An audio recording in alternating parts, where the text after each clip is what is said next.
Ready? You want me to roll this one? If you're feeling gung ho about it. Let me get some energy. Yeah, going get here. some. Come on, son. Let me get the energy. Come on. All right. We Give me a little.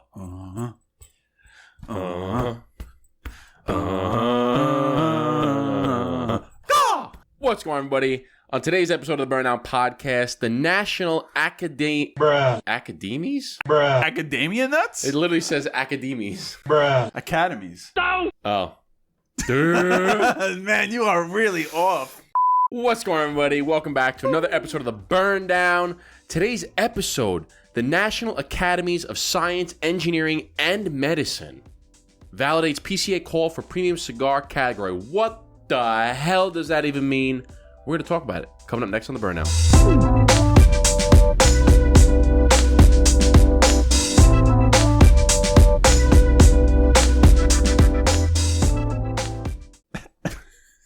I thought it was like National. I was assuming he was going to say National Academic Society of What did you call it? National what? National Academies? That's like the fucking Diploma. Diploma. Cigar sommelier diploma in Dominican Republic. Diploma? Diploma. You mean diploma? Wow. Oh, gosh. Academies. Got it. Academies. Come on, son. What's going on, everybody? Welcome back to another episode of the Burndown. Yeah. My name is Justin, a.k.a. the Dapper Cigar. I'm Eric, a.k.a. Brother Cigar. And boy, we do have some fun stuff to go through today. The National what? Academies. Academies. The National Academies. It was only a matter of time. Eric had diploma. I got academies. It's diploma. All good. I got, it's going to be part of the episode now. So I'm editing this one, so you're at my mercy. So might have to be thrown in there. It is what it is. But if you're new to this channel, please hit the like button. Please hit the subscribe button. And please hit that bell to be notified for every single time we drop a new video. We have new episodes every single Friday. Bang. And we have other videos throughout the week. Check out the website, burndownpodcast.com. Become a member. It's only $5 a month. You get exclusive access to 5 partnering stores right now. That is Nova Cigar, Revive Vinyl, Kansas Clean Distilled Whiskey, cigarandpipes.com, and the Unicorn Hunters Club. Woo! $5 a month. Plus, you get access to members-only monthly giveaways. Yes, sir. Hell of a deal. $5 a month, burndownpodcast.com. Eric, let's get into the episode. Let's go. Well, first of all, welcome. You're coming out of your shell. I came over a little bit earlier today, and you're a little lethargic, look like a bag of dicks, and not your personal self. So I just came in. I just said, "Hey, man, you need a hug. Let's just hug it out real quick." Sometimes, I think the hug rejuvenated you. Yeah, some days you're not always 100%. Not always, not the life of the party all the time. So some days I get a lot of shit that happens, with emails and this, that, and the other thing. And you just, you need a little something. A little bro hug. You had to start the episode with the Come on, son. You gotta get it going. So we're back in action. We have a good cigar I'm going to smoke today. We have a cup of coffee, and I got my bro sitting across from me. Hey, we're going to go over some new industry news, some cigar, hot points, hot topics, whatever you want to call it. I feel like people probably already know about this report that came out. Well, by the time this episode comes out, it'll be a few weeks out. But granted, not everyone reads up on the industry news. Not everyone understands what goes on. So we're here to kind of go through it a little bit. We got some articles talking about this subject, which is basically saying that the FDA hired the National Academies, the National Academies of Science, Engineering, and Medicine to kind of go through what a premium cigar is. What are the qualifications? What are they looking for? And after their review, they finalized. They didn't define what a premium cigar is, but they said, you know what? I think it does deserve its own category. It's not this broad topic of cigar, cigarette, vape. It doesn't fall underneath the same umbrella. Which is good, because a lot of times they try to just rope us in with everything. Yep. And that's never the case. It's a different. They're two completely different entities. But for people that don't know about this report that came out, it was called Premium Cigars: Patterns of Use, Marketing, and Health Effects. About a 520-something page report. 526 or 21 pages, Something I think. like that. It was 500 plus. So it's a long, long report. Lots of detail. You can certainly go and Google it and We'll put the link in the type in your information. I think you have to type in your information to download the report. Something. Yeah, you do, because I actually downloaded it and I looked at how many pages there were. I said, nah, I'll read the Halfwheel article. Yeah. So and then so the Halfwheel came out with an article going through some of the pointers, and then there was also a press release from the NASEM, which is the National Academy Science of Engineering and Medicine. Yeah. There's a press release there. But before we get into all of that, we got to light up a stogie because I fucking need one. Yes, you do, sir. Okay. So I believe this is the Mil Diaz by... Talk to me. Who's it by? I don't know who it's by. Who is the Mil Diaz by? It is by... Let's look it up here for you quick, son. I'm going to let you look it up. Yeah, I like to be in control here. Mil Diaz? How do you even spell that? Mildias. So it's the Mil Diaz cigar. It's not McAuliffe because you always think it's McAuliffe with the M on it. It's not McAuliffe. Right?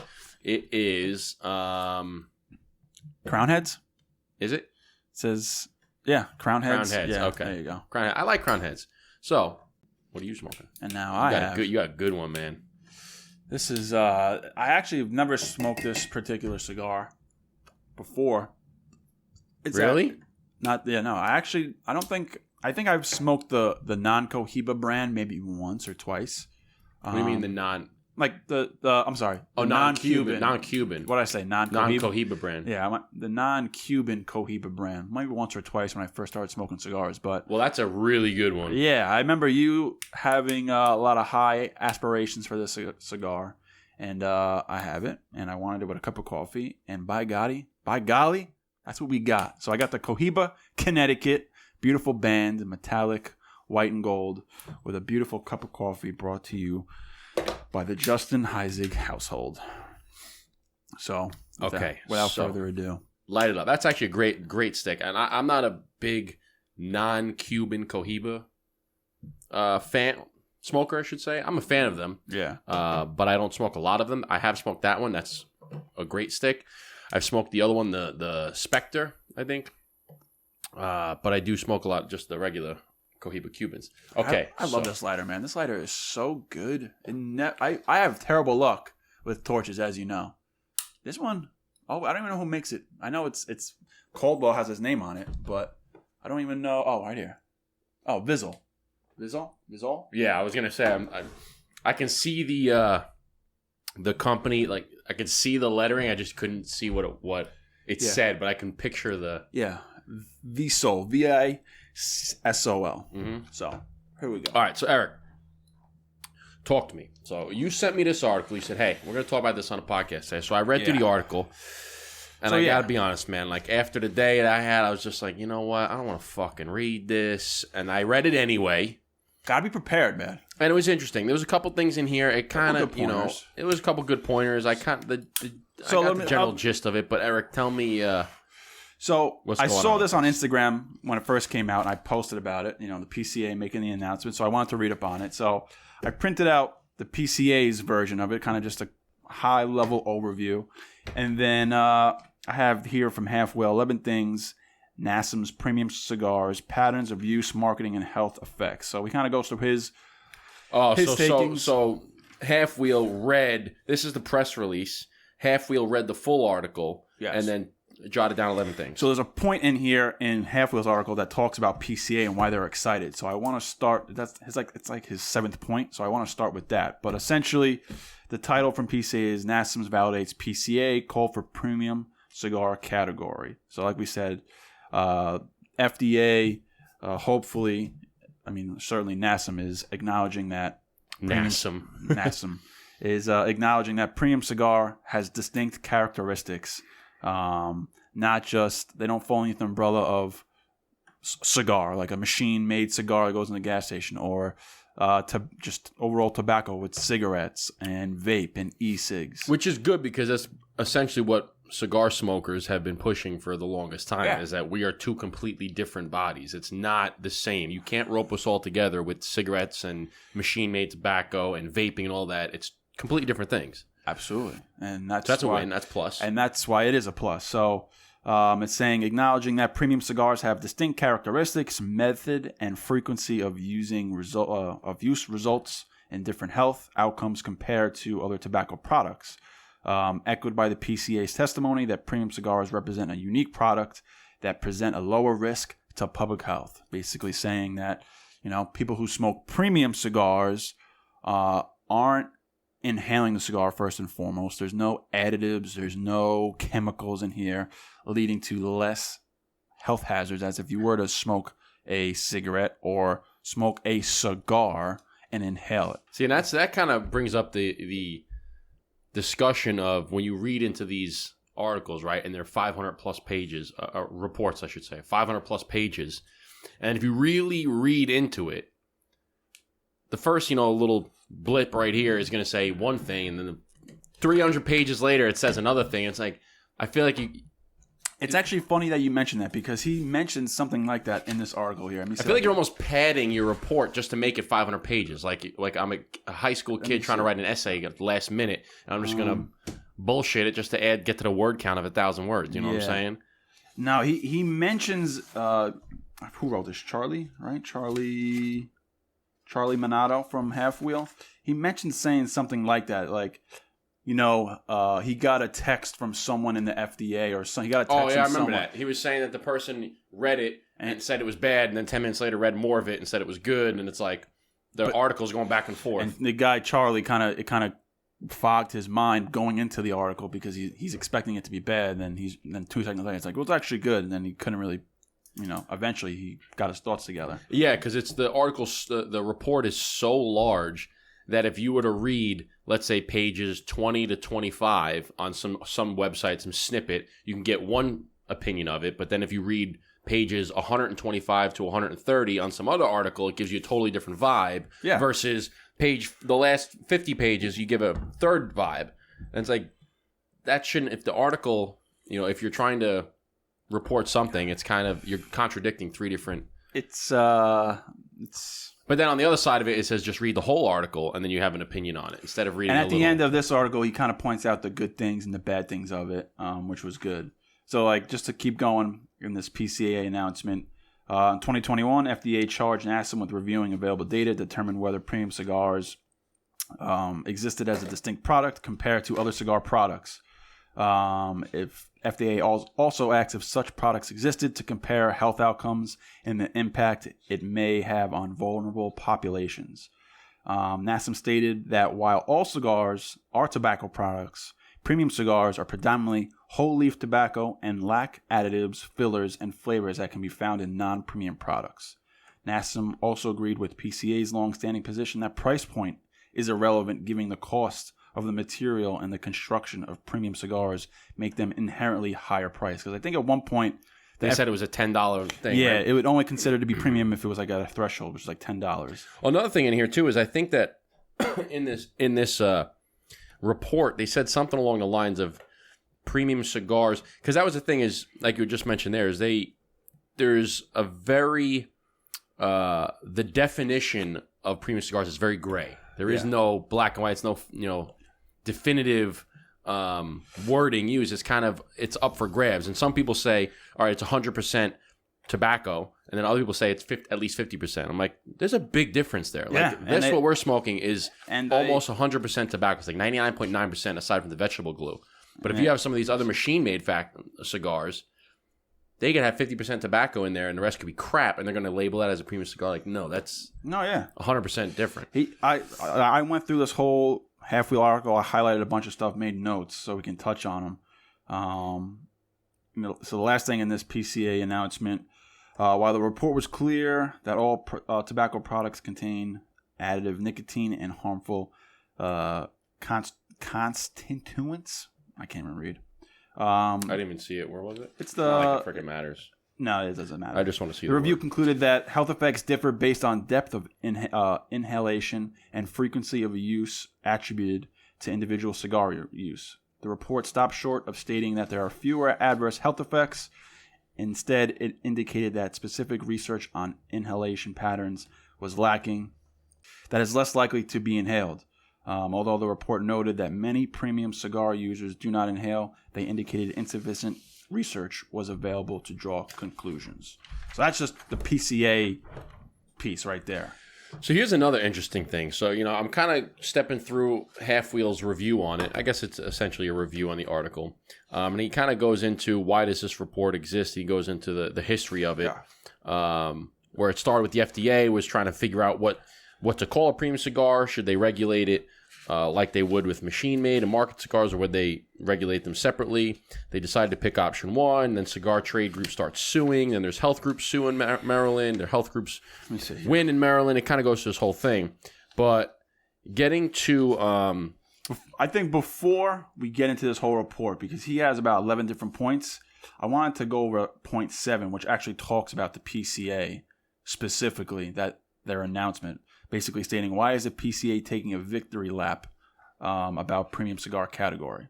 Since we're already talking about it, right? Okay, yeah, so go ahead, because I was going to talk about this, so go ahead. Yeah, so in the article, his point number 7, the title is, why is the PCA taking a victory lap about premium cigar category? And then he mentions, in lesser extent, J.C. Newman did too. The reasons are probably many, but to me, meaning Charlie from Halfwheel, it seems clear. There's not much in here that substantially changes what we knew about premium cigar regulation yesterday. FDA is not bound by the report findings. You probably want to take some positive. Oh my God, I can't fucking read. You want to take something positive from this. Kid can't even read. This is something the PCA and others have been asking FDA or Congress to do for more than a decade. And the last point, this could be good. It would be very helpful for the premium cigar industry for the FDA to establish a definition of premium cigars, particularly under the guise that the products are different, or at the very least, consumed differently. Because of the different use patterns and the lack of data, premium cigars deserve to be in their own category, if nothing more, so that they can be studied differently. I'd caution to think that FDA classifying premium cigars, quote unquote, is in of itself a massive win, because it functionally won't change things by itself. What it will help with is the future of regulation. Whenever someone says on the anti-tobacco side claims, kids use cigars to roll blunts. I never actually heard that one before, but it's definitely true. The premium side can say, hey, we aren't that. FDA says this is a premium cigar, and there's no evidence of showing that. When someone says kids are attracted to cigars because of flavors, the premium side can say we aren't flavored. So he goes on. It opens the door up to potentially receiving a research about premium cigars that backs up the claims industry is making that could lead to lighter or less regulations, and it's not just the FDA. A separate definition would be immensely helpful with industry's outreach to Congress, and also valuable at state and local level. And that's why the PCA is excited about this piece right here. So there's also about 10 other points, but I want to get that PCA. People, don't you dare do that to me, because you're gonna be rambling on any minute right now. It's funny because I'm reading along. I'm like, dang, is he gonna read this whole fucking page here? Is he gonna read the whole next page here? No, I highlighted. I went through it. I highlighted. No, it's good. No, it's good stuff because it talks about, like, essentially they're trying to say, well, if you want to regulate cigars, you need to define what is a premium cigar. You can't just rope us in with everybody, because we're not that. Make it define what it is, and then you can go ahead and research it based on what your definition is. But if you keep changing the definition, then how are you going to get valid research? No doubt. Right? And like you said, when they say, okay, well, premium cigars are this, and they say, well, kids use them to roll blunts. It's like, well, no, you said premium cigars are this, so we're not that. Kids are using because it's flavored cigars. Well, you said premium cigars don't have flavors. So it's like, pick a definition and stick with it. Because if you pick a definition and then research it and you don't find the research that you want, you can't just change the definition in order to continue to research until you get what you want. Like, yeah, and it just gives premium cigars just its own category. You have cigarettes. It should be. Yeah, as it should be. You have cigarettes, right? And you have premium cigars, and you have everything else in between. But having its own category is a big deal. I mean, I'm not sure. Like, again, we reference that FDA article from like 2014 all the time, saying that 1 to 2 cigars a day are nil to your health. I don't know. It says the FDA, so I'm not sure if like they kind of just like because you can't find it on the FDA website. It's like other Reddit websites or other like third-party websites that put that article out. So I wonder if it was taken down by the FDA. Well, like if you read in this article, it kind of goes in where the judge kind of goes against the FDA because they kind of ignored the research and the questions and answers that they got. Because at one point, I think it's right in the beginning of the article, the FDA actually reached out to like the general public asking for help, saying, what is a premium cigar? And a lot of organizations and people gave answers and gave responses and evidence on what it is. And they didn't like it? And I forgot, it's somewhere in the article, but it's saying it's in the beginning. It states that like the judge kind of made it a note that the FDA kind of just passed on that information and should go back and go through that to understand what a cigar is. Yeah, it says that FDA took an unusual step of asking people to provide feedback on whether it should regulate all the cigars in the same way or it should separate them from like the mass machine-made cigars. And then they said ultimately they decided to regulate cigars in the same way. Yeah. And then people didn't like that, and that's when everybody started suing. Sorry. But let me see here. I wanted to talk about this one because it's the second point that he makes, and I find it pretty interesting. When they're talking about on this committee, apparently this NASEM committee of people that did this research, there was 14 people, and all of them, it says, all of them are professors at U.S. universities, most of whom study health and tobacco itself. Oh, yeah. In short, it's a bunch of academics who research health and tobacco, right? What I want to know is how many of them actually smoke cigars? Like, are all 14 of them, are they against tobacco doing the research? Because it says that they study health and tobacco itself. Are they biased in one direction or the other? Right? Like, of the 14, do all of them, are they non-smokers who hate tobacco and do research against tobacco? Are they all of them cigar smokers that ultimately want to prove that cigars are fine? Or is it half and half? Like, I would hope that it would be half and half. 7 of them are cigar smokers that are researching to try to prove one thing, and the other 7 are not cigar smokers that are trying to prove the other thing. Yeah. You know what I'm saying? It says right here, it says, who's on the panel, and he goes through what Justin just said, and it says, I bring this up to inform you, not so that I can criticize the panel. You very much understand that the perspective of the people who wrote this report and studied these issues, if you choose to either be ignorant of their background or dismiss their views because of their backgrounds, you are doing yourself a disservice. The report exists even if you don't agree with all the claims made in the report. There's no doubt this will be used like an example of competing headlines above, which is earlier in the article, by different groups on different sides of the regulation. So he's saying, like, this study is done because of these people, and this is what they came up with, whether you like it or not, and it's going to be used regardless. Yeah, to your point, you want to know... I want to know who did the research. It's like your dentist, right? 4 out of 5 dentists say don't smoke cigars, but your dentist does. Yeah, well, that's what I want to know, because it's like you can have people that say, all right, this is a shitty example, but you can have 14 people are researching the best way to win a basketball game, but none of them ever played basketball in their life. Yeah. It's like, okay, well, great. You could say that you could read all the freaking books that you want, but none of them have done it. So it's kind of, and that's a bad example, but no, it's an example, like, I'm not getting political, but say you bring up an example that's very Republican or conservative based, right? And they want answers on it, and they give it to a panel of Democrats who are against, they might just shot it down, just because, not even look at it. Not even look at it. But maybe some of them actually like the idea, or maybe they're half and half and need to hear more.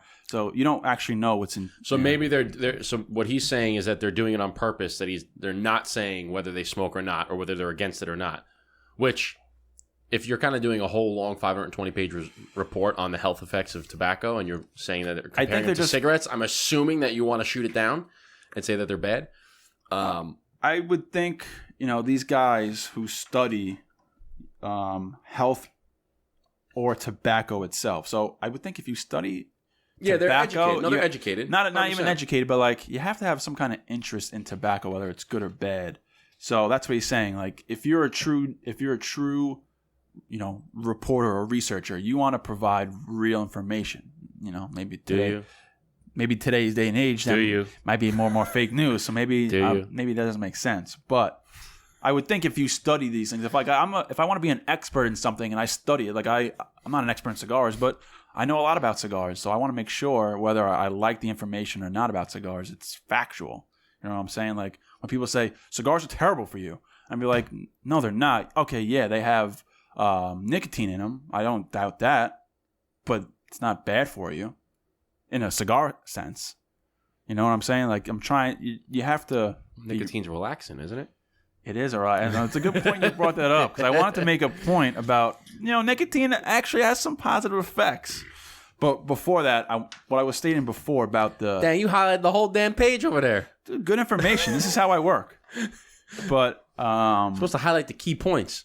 That doesn't work for me that way. You just fucking...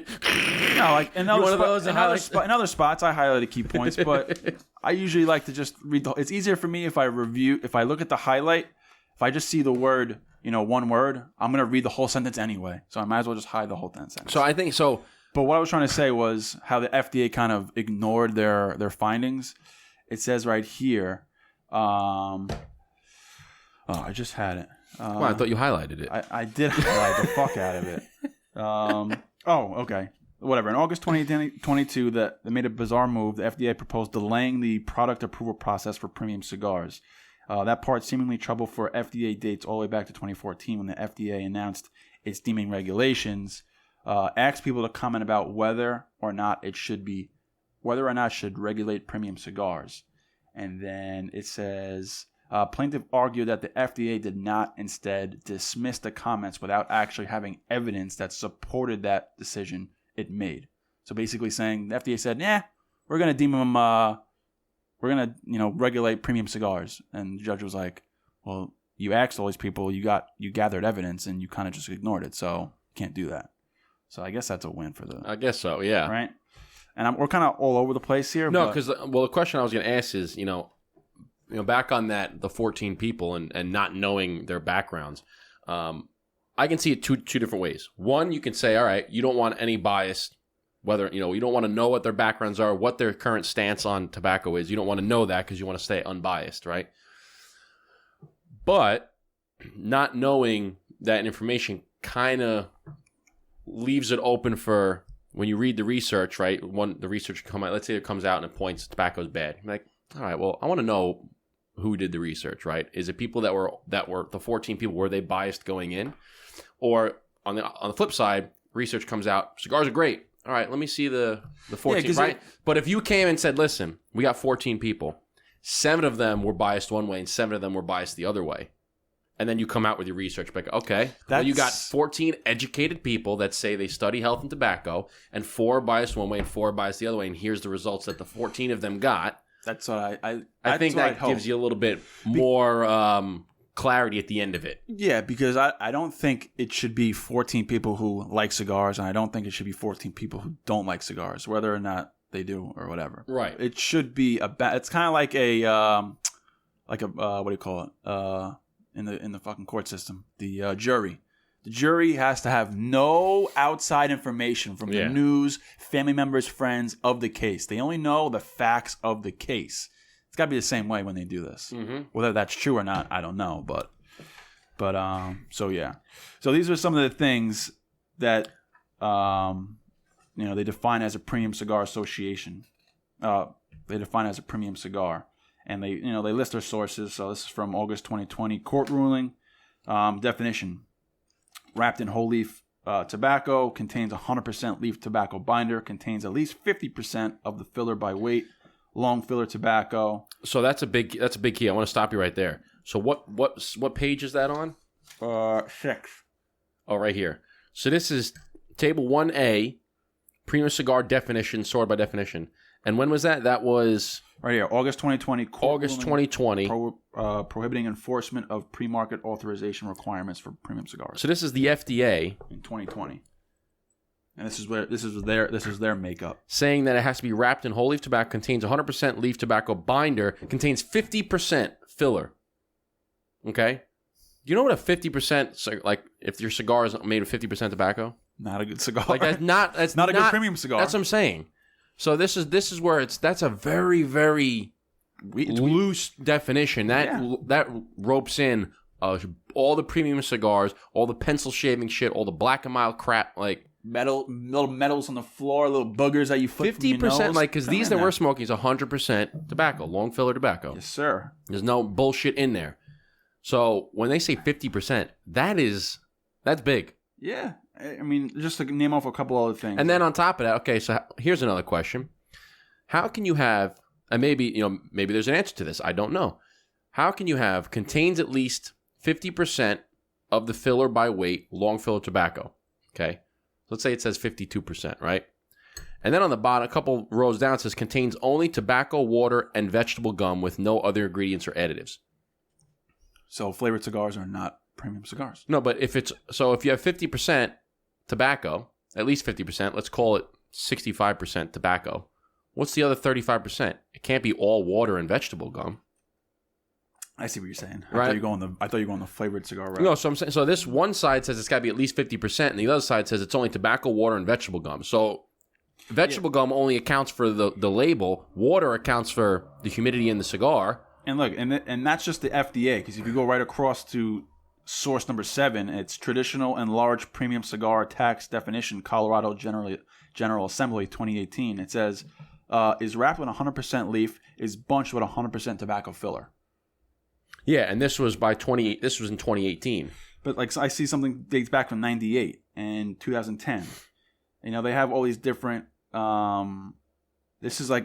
Basically, it's a mosh posh of what a premium cigar is, and it's all over the place. Like, weighs more than 6 pounds per 1,000 units. Yeah, so that's like what it's. So basically, what is it? A couple grams? Yeah, 2 grams, something like that. Yeah, 2 to 3 grams. Because think about it. What's 6 pounds divided by 1,000? What's 1,000th of 6 pounds?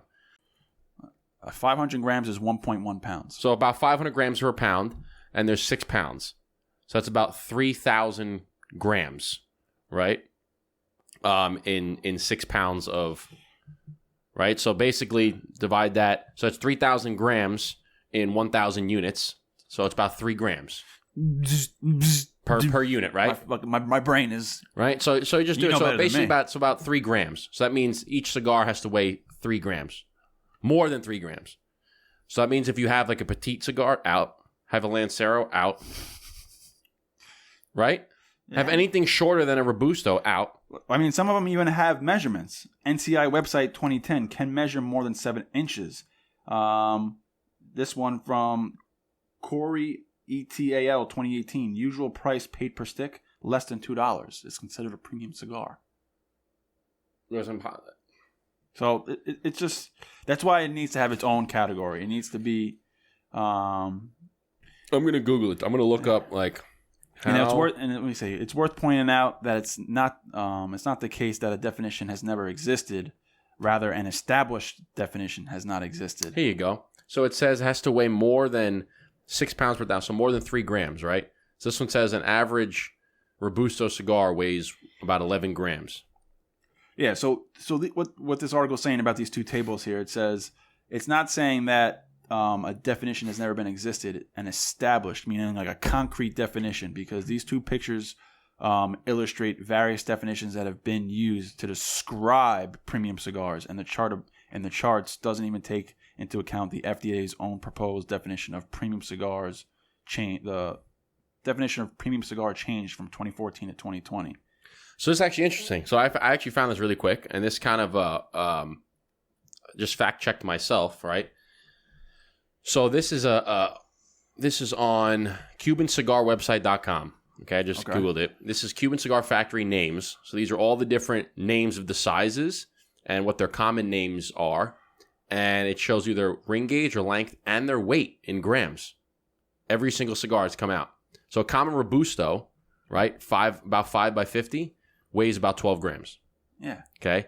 So when they say more than 6 pounds per 1,000 units, it's about, 3 grams? That's pretty much every single cigar made. So I stand corrected, right? When I would say anything, a petite would probably be out. It's not. A petite would still be considered. So I can look down here. Everything. The only thing that's under 3 grams is a small Panatella, which is like a 4 by 26. So It's like the little shorties that come in like the tins maybe. Or how about a cigarello? So a 4x29. Those short ones. Like remember we had like the Liga Privada, those short ones, like the like cigarettes. You know what I'm saying? Yeah. So all those would say, okay, those don't classify, and everything else is pretty much above it. Any small Panatella cigar. So here's a interesting point. So they say, okay, here's the weight, right? Says, let's say it's 3 grams. Or let's call it a little bit more. Maybe we overestimate. Let's say it's 3.5. 3 grams, 3.5. Say you have a blend, right? Liga Privada. They have the blend, T52. The Robusto, the Flying Pig, the Churchill, all labeled as premium cigars. Because they have the 50% filler, they have the 100% whatever, they're over the 3 grams.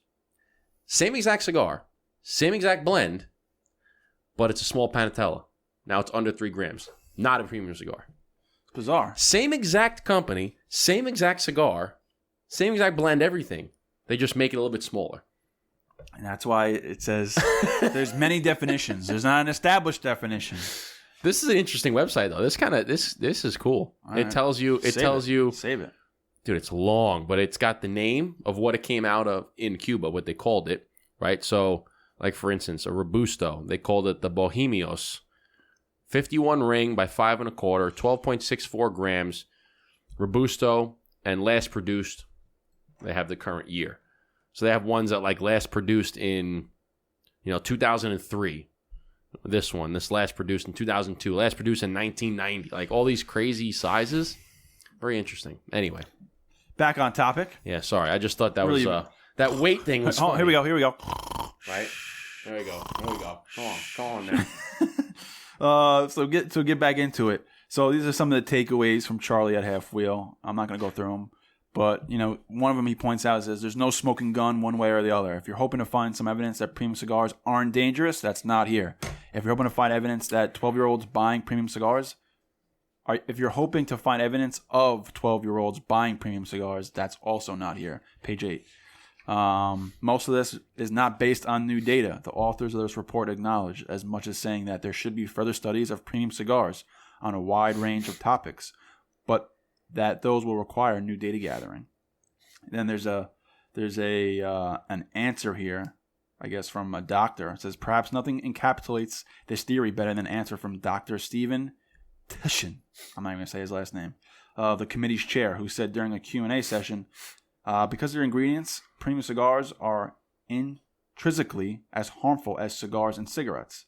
And when they say cigars, they mean like machine-made cigars. Well, that's what I'm saying, because I have a point right here when all of this stuff that's coming out, all this information where they say it's intrinsically as bad as cigarettes or whatever it is, the point's right here in point number 6. I think this is like one of the biggest things. This is what we're talking about. You need to define what a premium cigar is, right?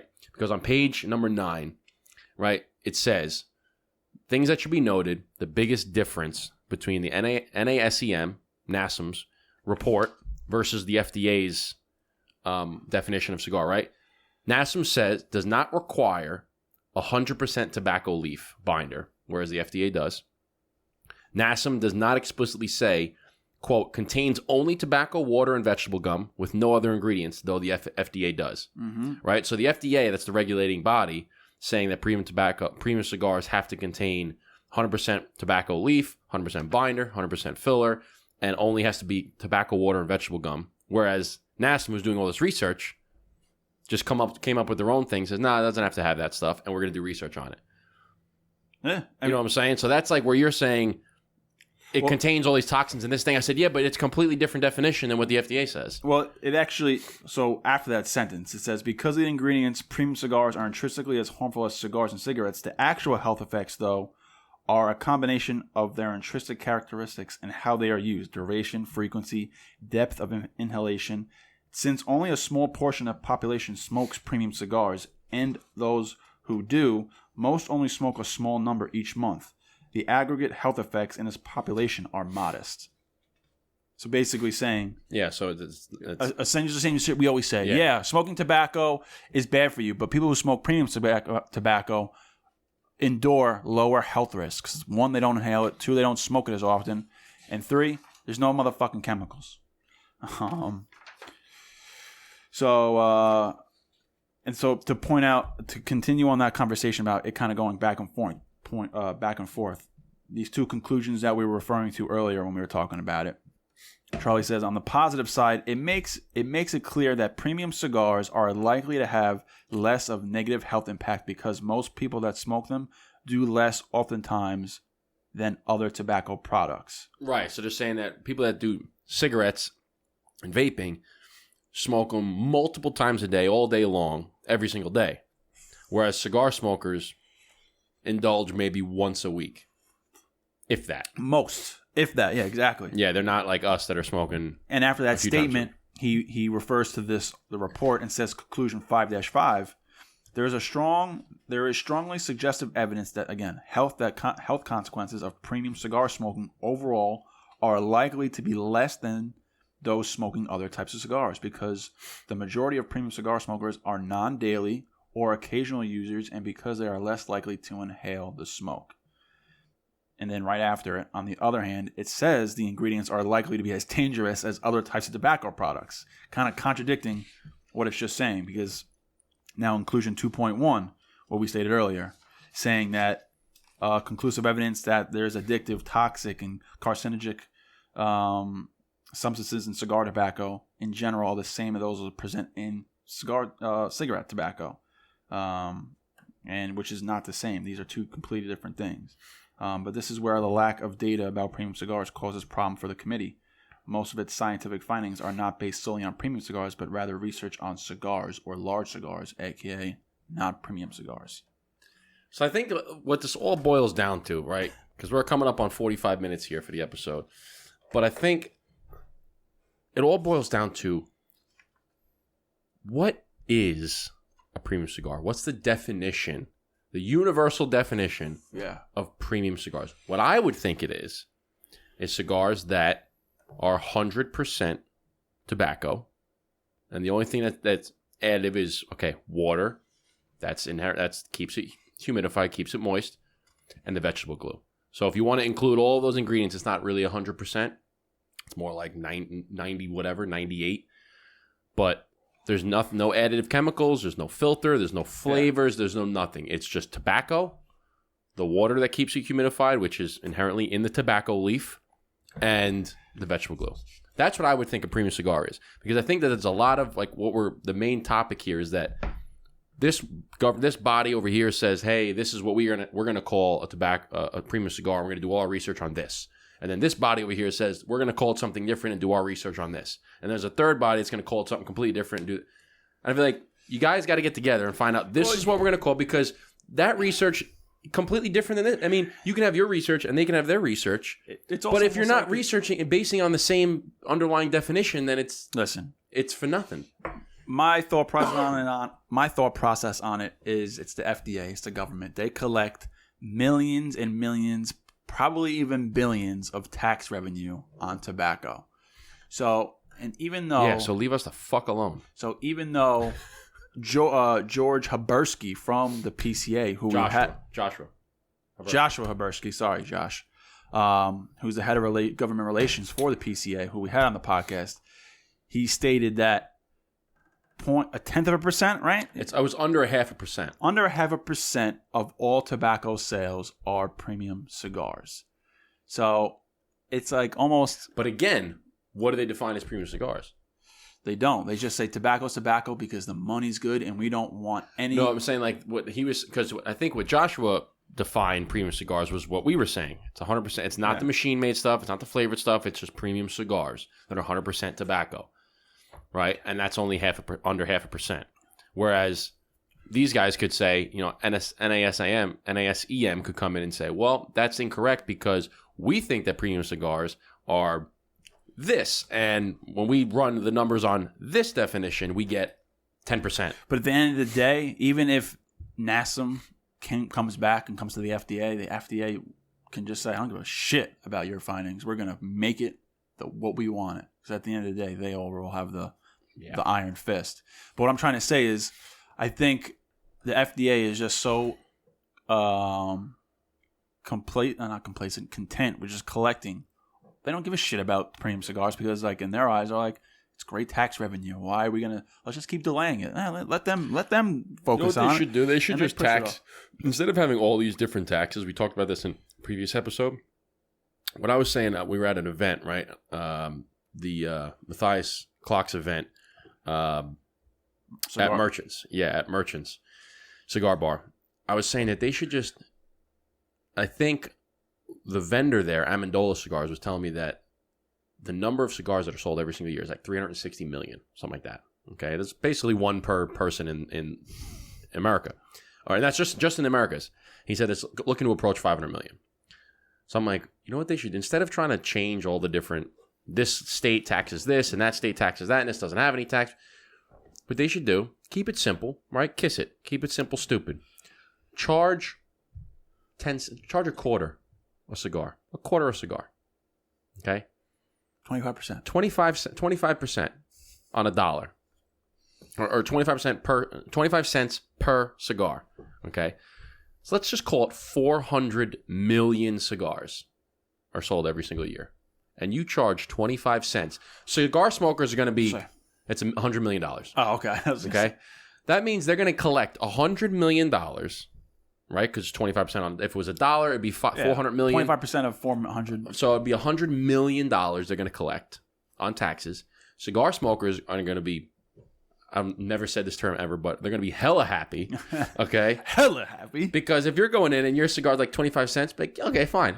25 cents per stick, $10 stick, $10.25. Fine. They're going to be happy because they collect $100 million every year on tax revenue. What's the problem? But why do you got to make it so fucking complicated? Because why make it 25 where you can make it 75? But then you got in Texas, it's 1.1 cents per cigar. So it's like they make it up in California and New York. Right? I'm like, just make it across the board. Keep it. You know why? Because they got to have somebody has to have a fucking job, figure out all this. Like, just keep it fucking simple. On the other note, that's a side tangent. It's a good point though. On the other note, we talked about a lot, and we had a lot of discussions around one of the episodes talking about marketing to children. And they don't really talk about it too much in here, but they mention that the percentage. It does mention the percentage, basically, aka aka what we always say, aka what everyone else says in the cigar industry. But it says, what does the report say about kids smoking premium cigars? And the report states that 0.1, a tenth of a percent, 1%, a tenth of 1%. Yeah, a tenth of a percent. Not even 1%. A tenth of 0.1. Very small. Yeah. Very, very small. Of people under the age of 18 reported using a premium cigar, a statistically insignificant number, meaning a qualifying outlier. Okay, key point there in that statement. 0.1% of people under the age of 18, quote, they've using more than once a premium cigar. Not smoking a premium cigar. Not smoked. Not using. Meaning they're like us. No, so what I'm saying about that is that they're not saying that people under 18 are buying cigars and smoking them. Mm-hmm. People under 18 are buying cigars to probably rip the wrapper off of them and roll a fucking blunt to smoke some weed. Okay, so they specifically don't use the term smoked cigars because kids under 18, they say, have you used it? Yeah, I've used a premium cigar. But it says the word premium cigar because kids can just... Again, what do they say? This is from the NSA. So they might say the premium cigar is 50% more tobacco, so they're going and getting a freaking white owl. We don't know, I guess, what they're referring to as a premium cigar. Because they could say they go get a white owl from fucking gas station and rip that off and roll a blunt with it and say, yeah, I used a premium cigar. Because why don't they say that they smoked a premium cigar? Because they can't prove that. You know what I'm saying? Because they want to rope it in here into the findings and say, hey, no, they used it. They didn't. So that's another. That's like all the stuff when you read about it, you have to pick out the specific words that they use. See, that's why we have two brains that are better than one. And then so the other one is 0.6, 0.6% of people who say they have smoked a premium cigar in the last 30 days say they were under 18. So did they say smoked? Smoked. Okay. So the other one says they used. Mm-hmm. Interesting stuff. Yeah. No. And coming up on an hour, man. That's good. That's fine. This is good. This is good shit. This is what people want to hear. It's a good conversation. It's So yeah, we went through this already. Anything else I really worth mentioning? Okay, so this is what I said. FDA could, at the end of the day, they can have 14 different million reports about what a premium cigar is. They could still say fuck all your reports. We're gonna make it whatever we want. Because it says FDA isn't bound by the report. FDA does not have. FDA does not have to adhere to anything in this report. FDA hasn't satisfied the court order yet, so we don't know when the act is. FDA was required to do two things per the court order: study premium cigars and their health/use/marketing impacts, and study a streamlined process for premium cigar product approval. So, at the end, that's all it was. So I think at the end it says, at the whole, not the end of the report, the end of this article that's reviewing the report, it was saying that there's really no major step in any direction for cigars. It could be, but like it's not a stepping. It's not a definitive. There's nothing's going to change tomorrow. It could be a stepping stone, a good stepping stone, but anyways. Anyway, that's gonna do it. That's gonna do it, man. That was good. That's a good conversation. No, I liked. When I first started reading it, I was kind of like the famous Eric Sendoff until he's gonna knock the charger out right. When I first started reading this, I was in that mood. I'm like, I want to fucking read this. And then as we started talking about it, it was good. So come on, anyway, man, I wouldn't present anything to you that the people don't want and you don't want. I got you. This is industry news. This is stuff that keeps people informed, and we are the platform or one of the platforms that's got to do it. Got to do it. Got to do it. So if you like this episode, if you like us, please hit that if you're on YouTube, please hit that like button. Please hit that subscribe button. And please hit that bell so you get notified anytime we drop a new video or a new episode. Follow our website, burndownpodcast.com. Become a member, $5 a month. Exclusive discounts. We have exclusive partnerships with who do we have? Nova Cigar, cigarandpipes.com, Kansas Clean Distillery, Revive Vinyl, and our newest and improved, hottest sponsor, Unicorn Hunters Club. Check them out. And burndownpodcast.com. Become a part of our giveaway too every single month. Love you guys. Thanks as always. Chin chin. Cheers. Salud.